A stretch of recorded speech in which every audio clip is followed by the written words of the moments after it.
Hello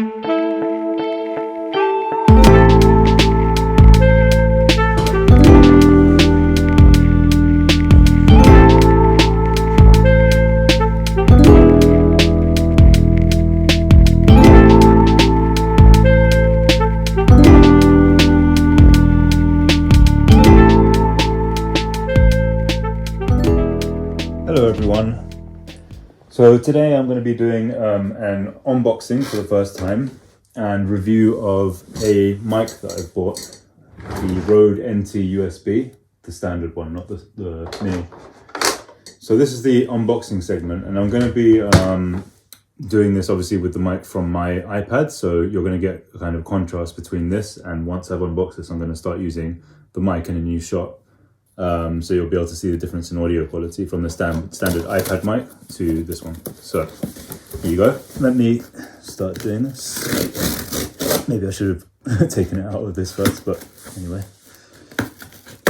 Let's see.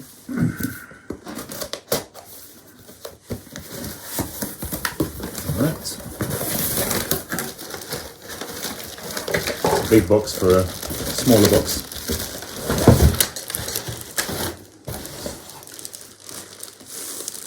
Here you go. This is the box that it comes in. It's nice, pretty big. And let's just these scissors. Put this is in the shop. Yep. There you go.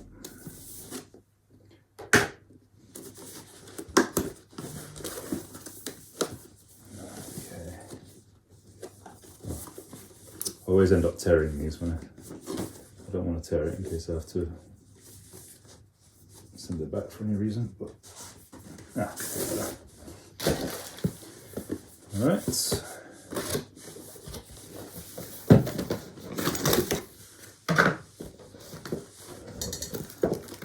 Hoping that you can see. Let me just check. Yeah, perfect. Okay. All right, so here's the tripod stand. It's kind of, yeah, there you go. And the mic itself with the built-in pop filter on the front there, which I'm hoping that'll be quite useful because I used to have a Blue Yeti, but I bought a pop filter for that, and that was my least favorite part because it just didn't really seemed to fit very well. It kind of looked clunky and wrong, so I wanted to get a mic with a built-in pop filter. So I was looking at the mini, but I decided that it would be better to have higher quality, even if I couldn't move it, because I'm generally not planning on doing these kind of videos or anything else that I would do with this anywhere else, so I don't really see the point. So there you go.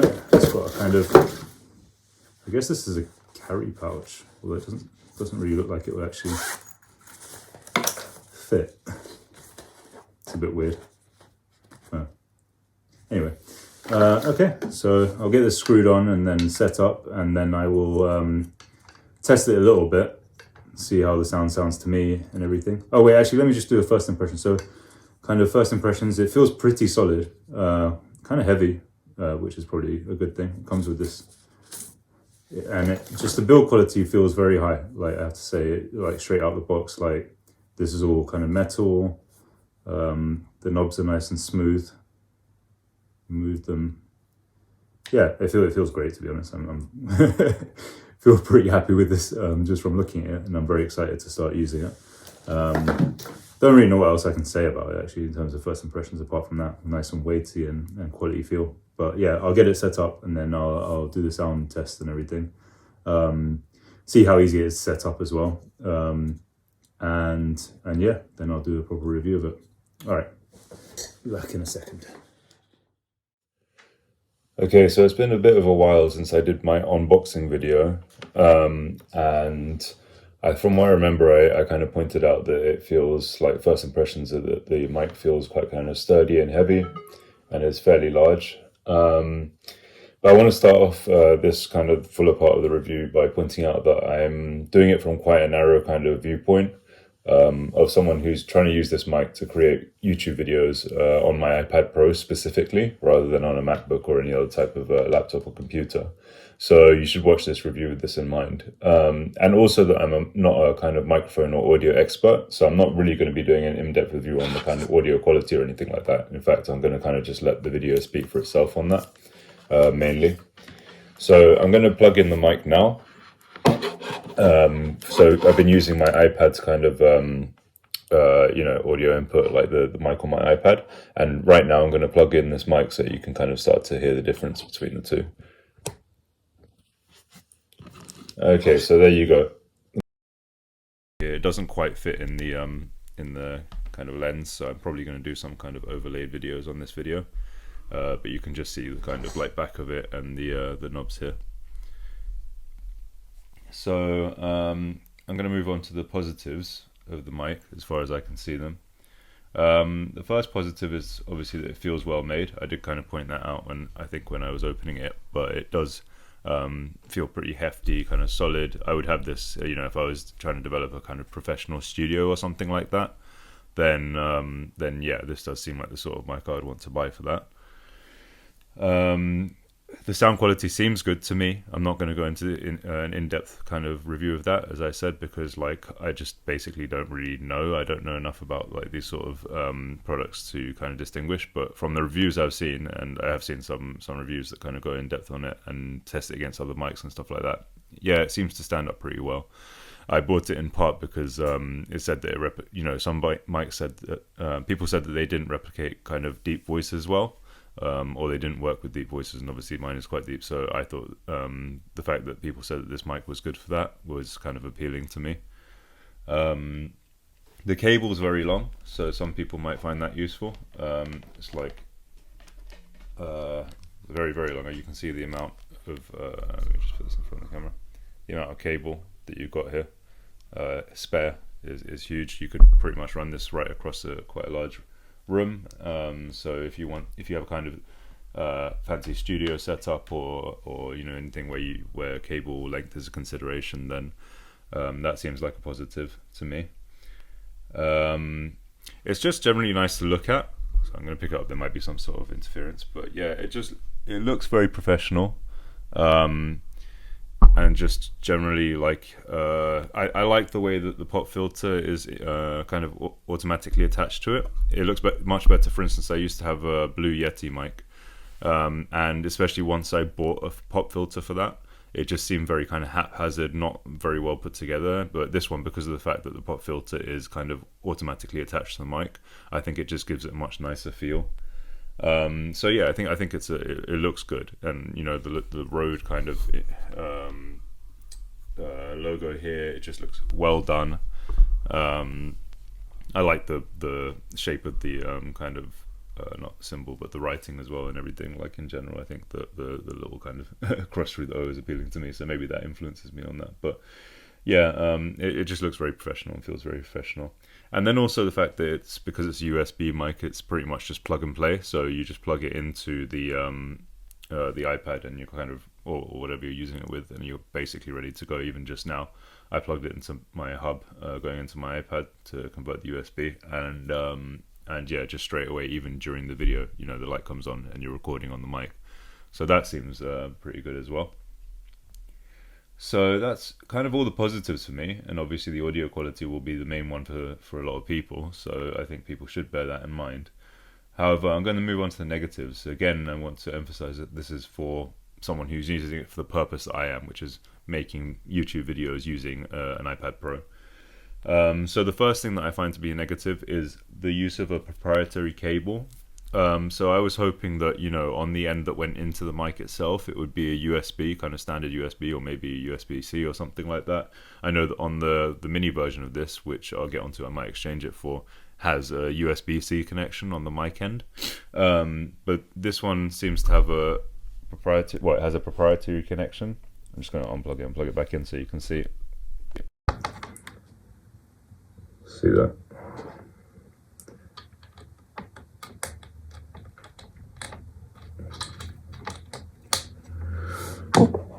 So because I like to be able to, as it's USB mic, it can be used with a wide variety of devices. And if it had a non-proprietary cable, for instance, if it had USB or standard USB or USB-C, I could easily just buy another connector. For instance, if I wanted to use it with like my iPhone or a computer or whatever. Whereas now, or with my iPad, say if I wanted a shorter cable, which I actually do, like because this cable's too long for me, so maybe that's a negative as well. It would be useful to be able to just buy a standard USB-C to USB-C cable or USB to USB-C cable, for instance, a shorter one, and then just have that to plug into my iPad or whatever. As at present, because of the fact it's a proprietary cable, I can't plug it directly into my iPad. I have to use this USB hub, which luckily I already have. I won't show it actually, but yeah, it's just a USB hub where I plug the USB-C connector into my iPad Pro, and then I have kind of 3 USB connectors, another USB-C, etc. But I can't use it without that, so that's kind of a bit annoying as well. So yeah, the proprietary cable is annoying, and that's kind of quite a major factor for me, at least. Another thing is that because of the shape of the tripod, it feels a bit kind of unbalanced. So if you have it on anything that's an angle like this, for instance, it will just fall forward. If you knock it, it doesn't feel that steady. It feels like it will fall over pretty quickly. So I don't really know why they have that. And then you can move this around to different angles, but if you put it at any different angle, because of the way that the thing's built in terms of weight, it will just fall sideways or whatever. So you can only really have it facing forwards on this. Yeah, so like that's not really. I don't really like the stand. I'd rather it just kind of came out on top of this part, like a normal tripod mic. I don't really get why it's leaning forward. I guess it's just to get it closer to your mouth and stuff, but if I wanted to do that, I would just position it closer. So I'm not a big fan of the shape of the stand for that reason. It also means that it has kind of a larger blueprint in terms of space taken on your desk. So it's already quite a big mic. And this kind of setup with it seems to just make it sort of bigger on my desk, and that's a major problem for me because I have quite a small desk. I know that other people won't have that problem. They might have a studio setup or a larger desk, so bear in mind that this is just stuff that's personal to me. But for me, it's not ideal to have it like that. It's not ideal for it to have such a large footprint, basically. So just bear that in mind if you have a small working space you want to fit this into. This is connected to the next point that I wanted to make, that also the stand is a bit short. So I would rather it was a bit taller on the stand, so it kind of raised it even closer to my mouth. But connected to that is the fact that I think that this would really work best, especially if you have a small workspace, if you could buy a boom arm for it. So I could do that and attach it kind of to the side of my desk or something, so it comes over and kind of upwards. And that would obviously negate all these issues of it taking up too much workspace, and also it would make it so it was closer to my mouth. So I could solve a lot of my problems through looking into a boom arm for it. However, I've looked online and they're pretty expensive. I mean, again, like I'm just doing this as an amateur, and I'm sure some others will be. And I've already paid a certain amount for the mic. So yeah, I don't really want to go and spend another £70 or something on a boom arm. It just seems like I could do better possibly with another product. So the next point I wanted to make is that I don't really like the way it interacts with the iPad. In order to kind of film, put audio on videos. So, like when I started to look into it, it seems like it's very much designed for use with audio-based apps. So, people recommend using it with GarageBand, for instance, and stuff like that. But it doesn't really have much in the way of, and its own documentation does that as well. But it doesn't really have much in the way of guidance for using it with with iPad to shoot video. Like using, like the inbuilt camera app or any others. There's not really any kind of guidance on that. And for me, so you plug it in and, you start filming your video and stuff. Yeah, it gives you the audio for it, but I don't know. It just doesn't seem like it's really made for that. All of the kind of audio control and all of that stuff is either through, apps like GarageBand, or the other thing is that it can be done through the proprietary app of like RØDE app. But I was quite shocked to find, and I should have checked this before I got it, I guess, but when I got it and I went to use the RØDE app thinking, okay, let me try this out, and I'll put it up on here, but like basically you go to the iTunes store and you go to download it, and it just seems like it's shockingly, well, both lowly rated, and also has very few kind of downloads and stuff. It just doesn't seem like an app that is that belongs to an established company like Rode. It's much more kind of like an app you'd expect with some sort of amateur brand or something like that, you know. So I was quite shocked by that. And then also it seems to be a light version. I can't even see the non-light version, and it's weird. It doesn't display as having in-app purchases, though I haven't downloaded it or anything.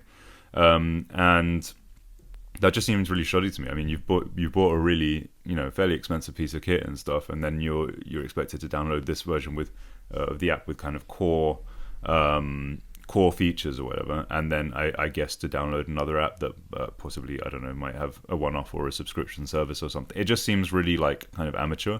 And for me, if I was the company, I would make sure that this app was well made, obviously free, and it's an accompaniment to expensive products. So that seemed really disappointing. And like the really low reviews, it just put me off completely, basically. I mean, it's enough that I don't really want to be combining external audio with the video, but if the app looks like it's so kind of likely badly made, I know it's kind of not fair that I haven't given it a go, but it just put me off. It just didn't seem right. So yeah, I didn't like the kind of interface with the iPad. I don't think that it's like basically well made for what I want it for at all. And then related to the last point, I don't really like the fact that, and this is probably standard of studio mics or something, but for me personally, for what I wanted it for, it doesn't work for me. The fact that it's clearly made to be used with wired headphones, which basically go in this little slot here, you know, like this little input. So it's annoying for my workflow and stuff, because I don't have wired headphones like a lot of people nowadays. I mean, I don't have a studio or anything, so I don't have studio headphones, and I use Bluetooth headphones when I'm going to use them. So I just don't have any, and there's no option anywhere, like, you know, to change the inputs and outputs so that you can use like your Bluetooth headphones for the audio, and then the mic for the recording or anything.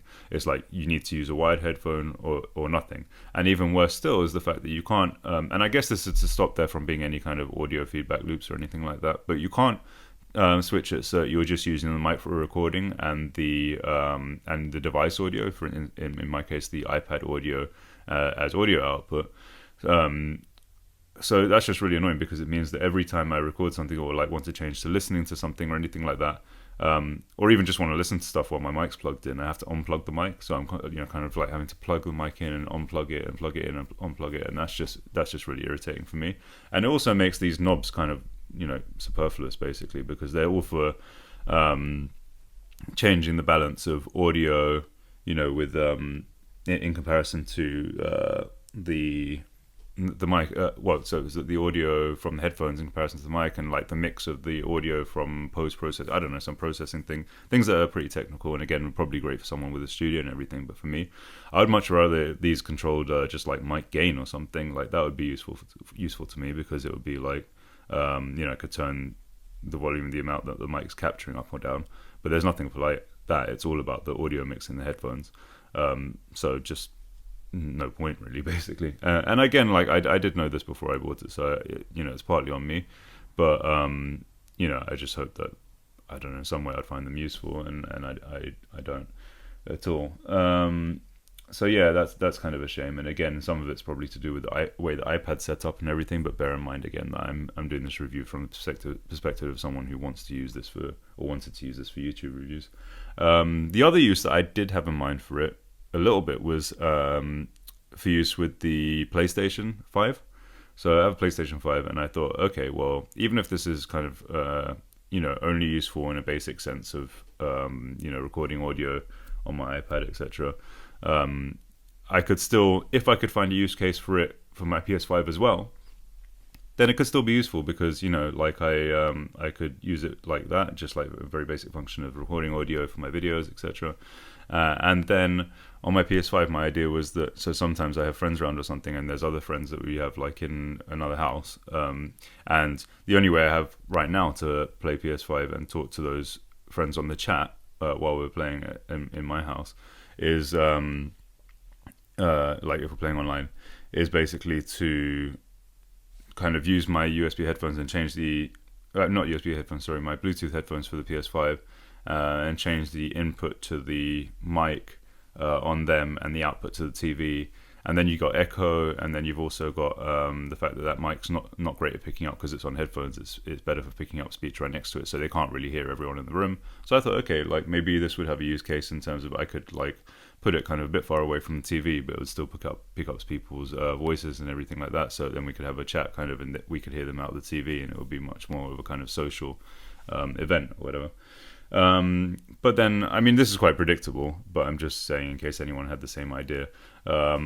You know, even though I put a jumper over the back of it and kind of like put it away from the TV and everything, it just picks up way too much of the audio from the TV. So that there's kind of like obviously circular echo, and then it's kind of unusable in that sense. And then I tried to use it even with my headphones, like my PS5 headphones, and I tried to switch the audio input so I could speak into this mic, so at least maybe the audio would be clearer, and then output into my PS5 headphones. Although obviously that's not for the social, that's just for when I'm on my own. But then that didn't even really work because that didn't work at all because like it doesn't let you. It recognizes this as a kind of full headset. So you can't even do that. You can't do what I could do even with the TV and the headset, like in terms of picking and matching. You have to use one or the other.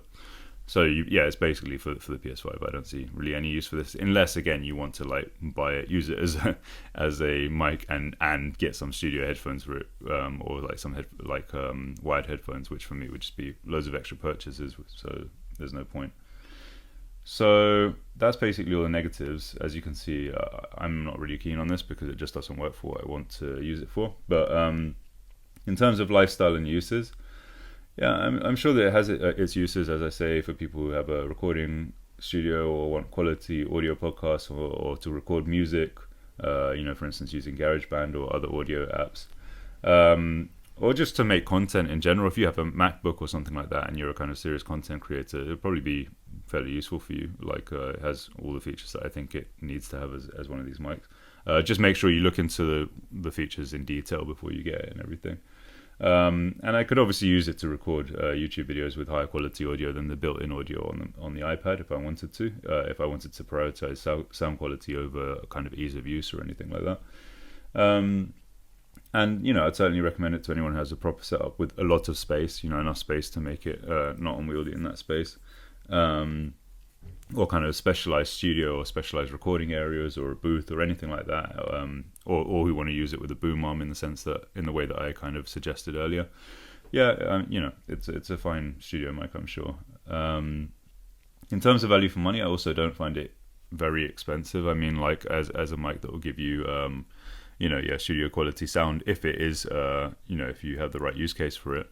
It's about £110 I think I paid for this. Yeah, and I don't think that's unreasonable. If it did what I wanted it to, I'd be happy to pay that, and even possibly a bit more for it. But I'm afraid, so I'm going to move on to the overall rating.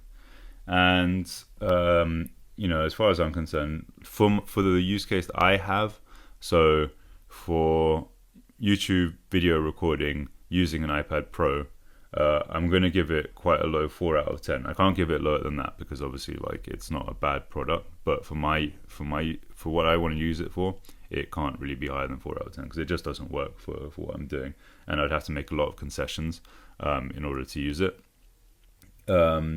So yeah, that's what I'm going to give it. And I hope you found this review useful. Obviously, like it won't be useful probably to the majority of people who buy this, but if you are using it for the same thing as me, just bear that in mind. Happy to answer any questions. I'm probably going to return this, as you can probably imagine. So I'll answer any questions while I still have it, but I probably and any afterwards that I can answer, not having it in person. But yeah, generally I'm gonna send this back because it just doesn't really work for what I wanted it for. But yeah, so I hope you found this video review useful. Please like it and subscribe if you did so, and any suggestions for what we'd like to see in future videos, or any comments you have or questions, please leave them in the comments. All right, thank you very much.